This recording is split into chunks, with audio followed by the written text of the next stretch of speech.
I'm Laura Kyle with the top stories here on Al Jazeera.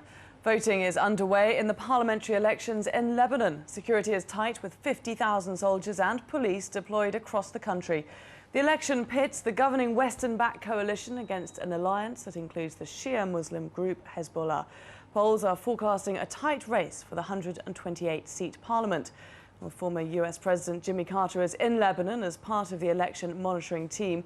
He says the US administration is ready to accept any result. I was talking last night to the White House representatives, and they reminded me that in President Obama's speech, he made it very clear that the United States would accept the results of elections around the world in a democratic society if they're honest and fair and free. Brazilian search teams have found the bodies of 2 passengers from the Air France plane that crashed into the Atlantic Ocean last Monday. A seat, a backpack and a leather briefcase were also pulled from the water.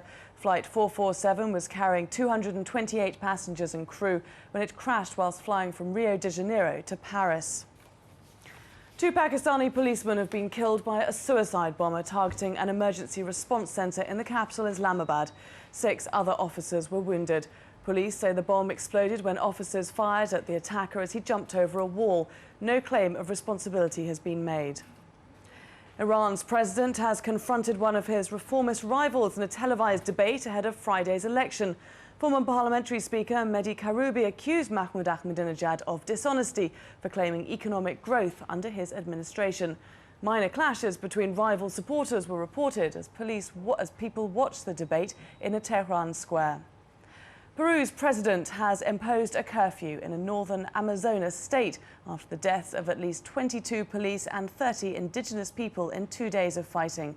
The clashes began when police moved on Friday to break up a roadblock by indigenous groups opposed to plans for oil and gas drilling in their rainforest lands.